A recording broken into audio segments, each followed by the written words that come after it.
Mate-moi cette tête, une vraie pépite. C'est le beau gosse officiel de la fac, mais en cachette, c'est un otaku qui vit dans une véritable porcherie. Il a même dû engager une doublure pour sauver les apparences. Allez, reste là si tu kiffes voir une épave totale jouer les perfectionnistes. C'est le pitch de Le grand chien intimide son maître. Jixing a déjà lâché son plus beau « Sois à moi » pour ne pas se faire cramer. Maintenant, c'est à votre tour d'être à moi. Abonnez-vous et lâchez un gros like avant qu'on finisse tous ensevelis sous son bordel. Allez, on y va! À la fac, les filles se cachent derrière les arbres juste pour voir passer le beau gosse du campus. Pour elles, ce mec, c'est la perfection incarnée. Elles ne peuvent pas s'empêcher de baver dès qu'il est dans les parages. Regardez-le. Il marche comme s'il possédait la rue, les yeux rivés sur son téléphone avec un calme olympien qui fout la rage. Un simple sourire et il a déjà la moitié de la faculté à ses pieds. La rumeur dit qu'il vit dans un immense penthouse et qu'il mène une vie d'héritier. Même le binoclard qui passe à côté semble avoir envie de lui refaire le portrait, jaloux de ce luxe apparent et de ses loisirs de la haute société. Sauf que la réalité est bien plus triste.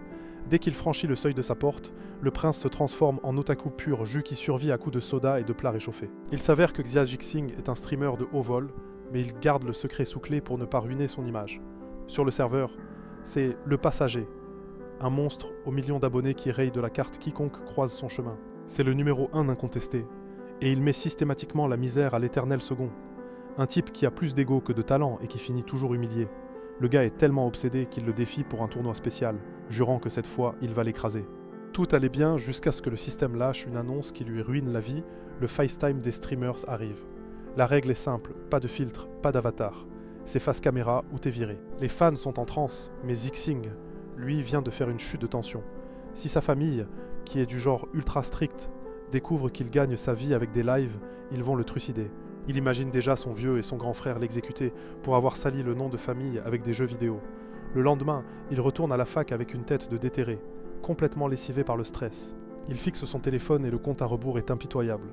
Il lui reste moins de 48 heures avant que son masque ne tombe devant des millions de personnes. Mais alors qu'il a la tête sous l'eau, il a un éclair de génie. Et s'il se trouvait une doublure, s'il déniche quelqu'un pour prendre sa place, sa famille n'y verra que du feu. Pas besoin d'un clone, juste de quelqu'un d'assez discret pour passer inaperçu, mais avec une condition non négociable, le remplaçant doit être un canon absolu. Et c'est là qu'il aperçoit le candidat idéal en bas des escaliers. Un mec à lunettes qui dégage une élégance folle sans même lever le petit doigt. Sans hésiter, Jixing l'attrape par le bras avant qu'il ne s'échappe. « Attends !» lâche-t-il comme si sa vie en dépendait. Il se plante devant lui et lui sort un « Sois à moi cash », sans aucune transition pour faire passer la pilule. On dirait une déclaration d'amour, mais le gars est juste trop désespéré pour tourner autour du pot. Il a besoin de son visage pour sauver sa peau.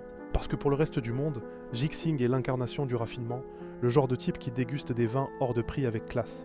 Mais la vérité, c'est qu'il passe ses nuits à geeker et qu'il s'envoie des bouteilles de soda de 3 litres au goulot dès le petit déjeuner. C'est un vrai désastre ambulant, capable de s'enfiler un menu familial en solo et de lâcher un raw assez puissant pour redémarrer ton modem.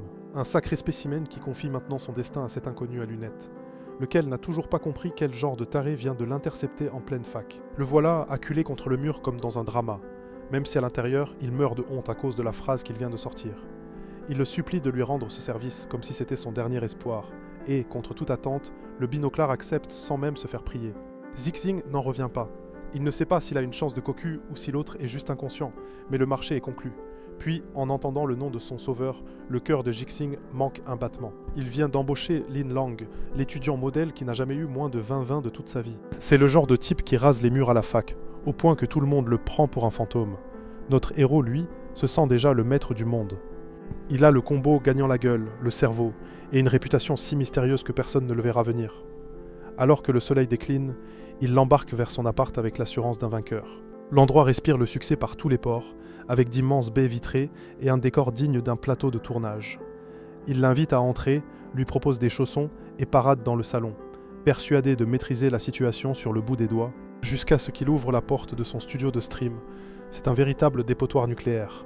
Des fringues, des restes de bouffe et de la crasse partout, comme si une grenade de bordel avait explosé au milieu de la pièce. L'étudiant modèle reste pétrifié devant ce chaos qui jure totalement avec le standing du proprio. Jixing essaie de planquer le linge sale d'un coup de pied, mais c'est trop tard, son image de mec parfait vient de s'effondrer devant le seul qui pouvait le sauver. Pendant que Jixing s'éclipse en catastrophe pour chercher un truc, Lin Lang observe les dégâts et se fait une petite place sur le canapé entre les fringues et un coussin. On dirait bien que derrière sa façade d'influenceur, son aîné est beaucoup plus vulnérable qu'il n'en a l'air. Quand Jixing revient, il le trouve rouge comme une tomate. Il s'approche si près qu'il pourrait presque compter ses cils en lui demandant s'il a chaud, mais comme il n'a aucune notion d'espace personnel, il se colle à lui pour le renifler de près. Il lui sort qu'il sent super bon et que c'est sûrement grâce à sa lessive, avant de lui réclamer carrément de lui en ramener un bidon la prochaine fois. Sacré numéro son appart est une déchetterie, mais il fait le difficile sur l'odeur du linge des autres. Sans plus de manière, il lui balance un t-shirt blanc et le presse comme s'ils étaient dans un vestiaire. Lin Lang bugue un instant et demande s'il doit vraiment se changer là, devant lui, mais pour Jixing, c'est tout ce qu'il y a de plus normal. Dès que le gamin retire son pull, le secret le mieux gardé de la fac éclate enfin au grand jour. Il s'avère que, sous ses airs de rat de bibliothèque, il cachait un physique sculpté avec une précision chirurgicale. Jixing reste scotché devant ses abdos, il réalise que le petit est plus tracé qu'un schéma d'anatomie et n'arrive plus à détacher son regard. Une fois le t-shirt enfilé, Jixing sent qu'il manque encore un petit grain de folie. Il lui ébouriffe les cheveux pour lui donner un côté rebelle, lui retire ses lunettes et lui fourre une sucette dans la bouche pour parfaire le look. Ça y est, Lin Lang vient de passer du statut de nerd lambda à celui de mannequin de catalogue. Maintenant que le style est validé, il est temps de passer aux choses sérieuses. Le plan est simple, l'étudiant prête son visage et l'autre tire les ficelles en coulisses. Mais le look ne suffit pas, il doit copier ses gestes et jusqu'à sa façon de parler. Jixing se rapproche encore, à deux doigts de le toucher, pour lui faire comprendre qu'il va devoir bosser son personnage à fond. Il lui montre une vieille vidéo de ses streams pour qu'il pige comment bouge le petit renard qui domine les réseaux. Lin Lang, la sucette toujours au bec, confirme qu'il a bien saisi le délire, mais Jixing lui assène une tape amicale dans le dos qui manque de le démonter avant de lâcher la bombe dès demain. Il l'attend chez lui tous les jours. Devant la mine déconfite du garçon, il précise que c'est pour son entraînement spécial, même avec ce sourire radieux. Ce côté spécial laisse présager des leçons plutôt interactives. Pour sceller le pacte, il promet de passer le prendre à la fac tous les matins, comme s'il était son chauffeur privé. La fac ressemble à une fourmilière où s'agite une foule d'inconnus, et au milieu de tout ça, Lin Lang est transparent, tel un fantôme à lunettes que personne ne remarque. Soudain, Xia Jixing déboule avec un sourire de premier de la classe capable de vous vendre n'importe quoi, et l'extirpe de la cohue comme s'il s'agissait d'un sauvetage héroïque. Mais ce n'était qu'un de ces rêves qui vous laisse le cœur battant à 100 à l'heure juste avant que le réveil ne hurle. Un message de son aîné finit de le tirer du lit, un sticker de petit renard tout mignon, qui jure complètement avec son image de beau gosse inaccessible. Le gars lui demande son emploi du temps pour passer le prendre le pauvre petit reste scotché à son écran, comme si Dieu lui-même lui avait écrit. Il l'a déjà dans la poche. Une fois en cours, le gamin essaie de se concentrer, mais il a la tête ailleurs. Il sait que la star du campus peut débouler d'un instant à l'autre. Dès que la cloche sonne, le couloir devient un vrai champ de bataille, parce que l'idole de la fac vient de faire son apparition. Les filles s'agglutinent dans l'espoir de décrocher un simple salut, mais Jixing ne les calcule même pas. Il n'a Dieu que pour sa nouvelle doublure. En l'appelant par son nom devant tout le monde, il fait bugger toutes les étudiantes. Personne ne pige comment le rat de bibliothèque et le roi de la promo ont pu devenir si proches. Sans perdre une seconde, il file au bunker personnel de Jixing, un vrai paradis de gamer avec matos dernier cri et trophées à l'appel. Le maître des lieux a déjà tout prévu pour que l'étudiant s'installe dans son fauteuil et apprenne à esquiver l'objectif pendant qu'ils font tourner la boutique. C'est le système d'exploitation parfait, l'un prête son visage, l'autre son talent, et les fans raquent. Un business si bien huilé que le petit ne réalise même pas qu'il vend sa vie sociale contre un sticker mignon et 2 ou 3 sourires. En faisant le tour du propriétaire, le garçon remarque que la chambre est pratiquement un temple dédié à l'ego de son aîné. Il y a des coupes partout et des photos où il est systématiquement la star, que ce soit dans la vraie vie ou en train de carry une game en ligne. Ce type a le magnétisme d'un trou noir et vit entouré d'une cour qui l'applaudit dès qu'il éternue. Son humilité frise celle d'un dieu grec, il s'est bâti un musée perso pour ne pas oublier sa propre perfection et, au passage, faire comprendre à ses invités qu'ils ne sont là que pour faire de la figuration. Face à un tel succès, le gamin se sent comme un figurant, mais Jixing ne le laisse pas se démonter. Il s'approche si près qu'ils partagent le même air et lui touche l'épaule pour qu'il se détende, car il est plus raide qu'un piqué. L'étudiant est en plein craquage tactique, son senior ne connaît pas le concept d'espace vital et le met totalement hors de combat. Pour faire redescendre la pression, le streamer le récompense avec une friandise comme s'il était un gosse qui s'était bien tenu chez le dentiste. Il va même jusqu'à lui proposer tout ce qu'il veut en échange de ses efforts, une offre que l'autre encaisse le visage en feu avant de tenter de reprendre une posture professionnelle. Il répond que ce n'est pas la peine, que c'est un défi personnel et qu'il trouvera bien un moyen de réclamer sa faveur plus tard. Regardez-le, il croit maîtriser la situation alors qu'il arrive à peine à tenir son bonbon. Finalement, il s'installe pour grignoter des sucreries tout en planifiant comment rayer le 3e jeune maître du de la carte. Les jours défilent entre les écrans et la junk food, le garçon essayant d'absorber chaque mouvement du streamer. Il ne veut pas seulement apprendre, il veut devenir son clone parfait pour que, le moment venu, la concurrence ne comprenne même pas ce qui lui arrive. Xia Jixing ajuste le casque sur les oreilles du petit et lui rappelle qu'il n'y a aucune raison de stresser avec le modificateur de voix. personne ne verra la différence. Len Lang n'a qu'à répéter comme un perroquet ce que le patron lui souffle à l'oreille et le plan fonctionnera. D'un clic, les projecteurs s'allument et il passe en direct. Keju Bailang est de retour et le serveur est sur le point d'imploser. Dès que l'avatar apparaît, la horde de fans perd tout contrôle. Admirez-moi ce gamin avec sa tête de Sainte-Nitouche pendant que le compteur de spectateurs s'envole vers les sommets. Pas 5 minutes de stream et les dons pleuvent déjà, le chat est devenu un cimetière pour portefeuille. Mais évidemment, il y a toujours un éther dans le lot. Le classement des points grimpe sans s'arrêter et notre protagoniste s'est déjà hissé à la 3e place, talonnant de près Du San Chao. Le mec a une tête d'enterrement, on dirait qu'il ne décrochera pas un sourire de la journée.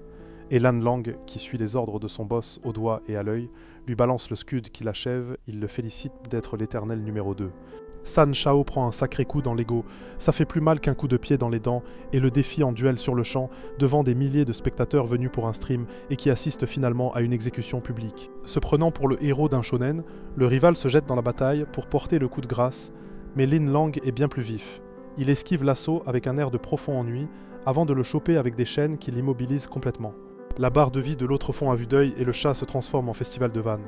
Tu réalises qu'il est à 2 doigts de passer pour un clown professionnel et de perdre sa place au classement. Se voyant acculé, il tente une retraite stratégique pour s'enfuir de la map, mais le rouquin en profite pour le balader pendant que son adversaire cherche désespérément une cachette introuvable. C'est une danse humiliante où Lin esquive tout, comme s'il connaissait le script du combat par cœur. Pendant ce temps, Jia tire les ficelles en coulisses, anticipant chaque bêtise que l'autre essaie de tenter. Il lit en lui comme dans un livre ouvert, c'est le rêve de n'importe quel noob, d'avoir un génie dans l'oreille qui te souffle d'où vont venir les coups. Entre 2 clics, Lin Lang lâche les chevaux et commence à distribuer les mandales comme un dératé. Il n'est plus là pour jouer, il est en train d'envoyer en retraite anticipée un vétéran qui se croyait intouchable, jusqu'à ce qu'il finisse par le couper en 2. Le grand maître finit par mordre la poussière. Plus besoin de s'inquiéter pour sa réputation après une telle raclée, il n'en reste plus rien. Victoire par KO, le chat devient complètement dingue et les dons pleuvent de partout pendant que Lin Lang réclame son trône, renvoyant l'autre à la 2e place sans passer par la case départ. Et voilà le nouveau roi du stream, posant avec son éventail et l'ego au plafond, alors qu'on l'acclame comme s'il venait de gagner la Coupe du Monde. Complètement largué, le perdant entre en pleine crise existentielle. Il hurle à la fraude, persuadé que personne ne peut avoir un tel charisme, tout en jouant avec une précision aussi chirurgicale. Le public, lui, commence déjà à théoriser sur les raisons de son anonymat, soupçonnant un truc louche derrière une telle perfection. C'est là que Xia sent la pression monter.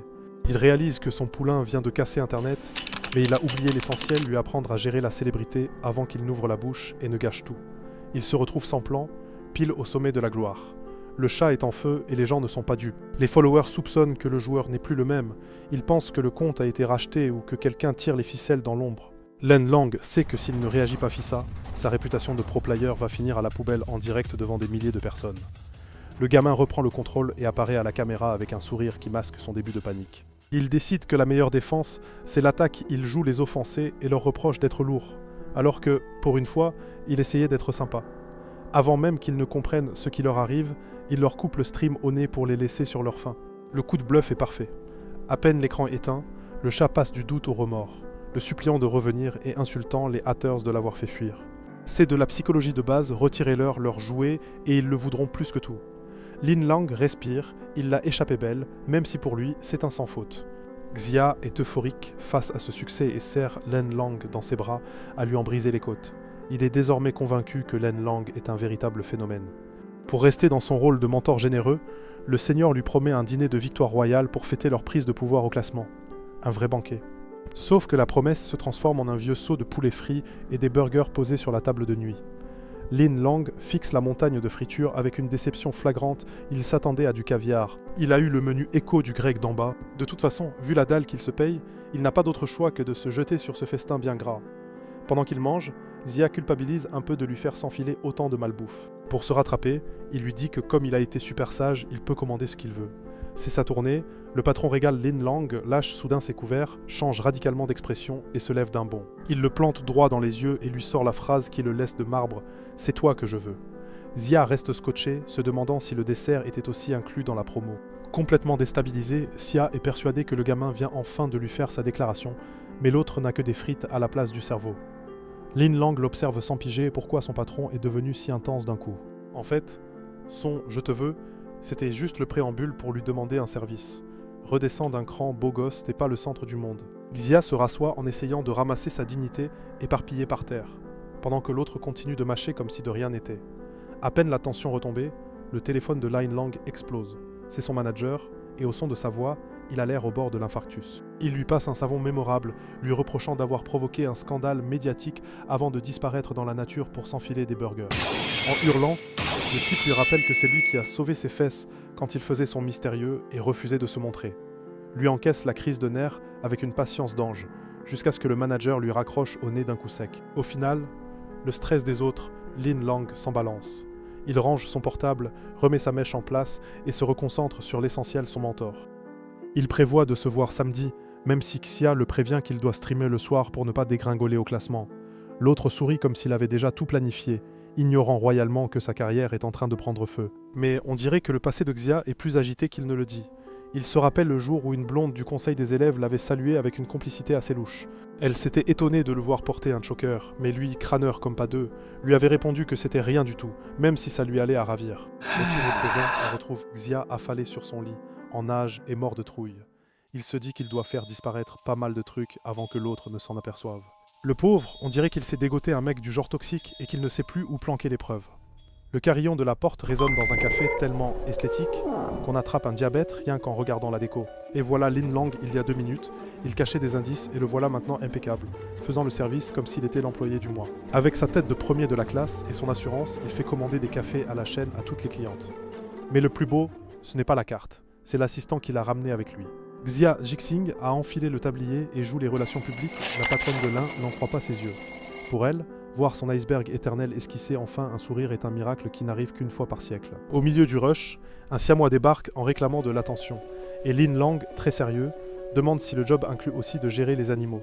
Il s'approche de Xia, par derrière pour lui glisser que le fondant au chocolat est en rupture de stock, mais comme c'est un fin stratège qui ne laisse rien au hasard, il suggère la spécialité de la maison, un dessert au nom allemand imprononçable. Le parfait équilibre entre classe et prix exorbitant. Pendant que les clientes soupirent d'admiration, Xia essaie de comprendre ce qui lui arrive. Il a l'habitude de voir Lin Lang entouré de médailles et de bouquins, alors le découvrir avec un plateau en main, c'est un sacré choc thermique. On dirait que le garçon parfait ne maîtrise pas que les chiffres, il a aussi un talent pour les douceurs qui semblent venir d'une autre planète. Xia en prend une bouchée et manque de s'envoler, le gâteau est si léger qu'il fond littéralement sur la langue. Il s'appuie contre son épaule pour lui glisser que l'uniforme lui va comme un gant, tout en remarquant que la coupe du gilet souligne un peu trop certains détails de sa silhouette. Mais l'ambiance se casse net quand Lin Lang se transforme en grattoir humain. Le mec est un aimant à chat et se retrouve enterré sous une montagne de poils et de pattes, pendant que son aîné se tord de rire en voyant le meilleur de la classe incapable de gérer 2 siamois. Xia, le charrie son pote, est un aimant à félin. Rien que pour ça, il a sa place assurée. Lin Lang le supplie d'arrêter de se moquer. Profitant qu'il l'a sous la main, Xia lui demande s'il ose en prendre un dans les bras. Le gamin blêmit, il n'a jamais porté une bestiole pareille. Du coup, le plus vieux se colle à lui pour lui montrer la technique, une main sur le torse, l'autre dans le dos, en veillant à garder la bonne posture pour des raisons purement académiques. Lin Lang se retrouve avec une boule de poils blanche qui lui roule une pelle sur la main, et il est fasciné. Mais Xia, ça l'amuse zéro de voir le chat lui voler la vedette. Regarde-le, jaloux en 2 secondes parce qu'on l'a échangé contre une peluche. Pour couper court, il retire le chat sous prétexte d'hygiène, les poils finiront dans la bouffe. Très professionnel, mais on sait tous que c'est de la pure jalousie.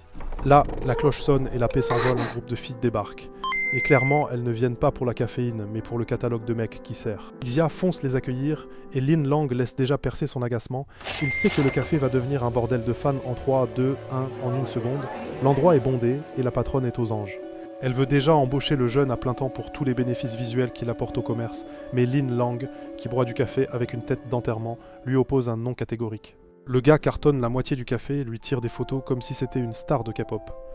Lin Lang n'en peut plus et se faufile dans la foule pour distribuer les commandes, essayant de sauver son aîné des griffes de la gloire. Au final, son plan de rester discret a super bien marché. Il voulait cacher son ami et lui a monté une séance de dédicace sans le faire exprès. Quelle fin! Xia a réussi à être jaloux d'une boule de poils en un temps record. Maintenant que vous maîtrisez la technique académique pour porter les chatons, utilisez cette même précision pour mettre un coup de griffe sur le bouton like et abonnez-vous.